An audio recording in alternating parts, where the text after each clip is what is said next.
অনেক দিন পরে চলে এলাম খালপাড়ের তালতলায়। না না, এটা ভাইরাল তালতলা নয়, তবে এটাও তালতলার মতনই বলা যায়। আসলে এটা ছিল চাষের জমি, তবে বৃষ্টির কারণে এই জমিগুলো পুরো ডুবে যায়। আর এখন আমরা যেই জায়গাটায় আছি, এই জায়গাটায় হলো খাল, একটা বড় খাল আছে। খালটা অবশ্য অনেকটা দূরে গেছে এবং অনেক অনেক জায়গায় গিয়ে মিশেছে। তো এতটা ডিটেলস না হয় নাই গেলাম। আসলে বিষয়টা হচ্ছে, এখানে যেহেতু চাষের জমি ছিল আর এই সময়টায় কেউ চাষ করতে পারে না জলের জন্য, সেই জন্য সবাই মাছ ধরে এখানে জীবিকা নির্বাহ করে।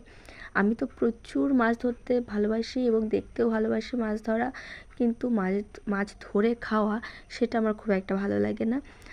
তো যাই হোক, আমি এখন নৌকায় করে ঘুরে বেড়াচ্ছি, আর মাঝিমশাই আমাকে দেখাচ্ছে সমস্ত কিছু, যেখানে এটা, এখানে ওটা, এটা এই জিনিস, এটার এই নাম। আমি অবশ্য অনেক কিছুই জানি না, যেগুলো আমাকে ও শিখিয়ে দেয়।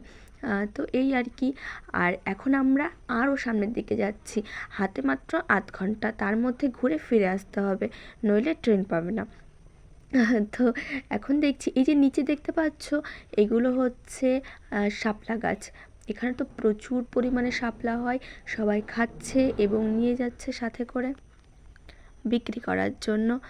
আর ওই যে সূর্যটা কি সুন্দর লাগছে, এখান থেকে সূর্যটা যতটা সুন্দর লাগছে, আমার বাড়ি থেকেও কিন্তু এতটাই সুন্দর লাগে, এর থেকেও অনেক সুন্দর লাগে আমাদের বাড়ির থেকে। আর এই যে হলো হিজল গাছ, অনেকেই নাম শুনেছ। হিজল গাছের ব্যাপারে না হয় পরে একদিন কিছু বলবো। আসলে হিজল গাছটাও খুব সুন্দর লাগে, এত সুন্দর ঝাঁকড়ালো না, কি আর বলবো। আর সামনে ওই দিকটায় কিন্তু বাড়িঘর আছে, আর তাল গাছে তো পুরো ভর্তি। এত সুন্দর সিনসিনারি কে মিস করতে চাই বলো? আমি তো একটা দিন না একটা দিন আসবই। তো আজকের ভিডিওটা কেমন লাগলো সবাই অবশ্যই জানাবে।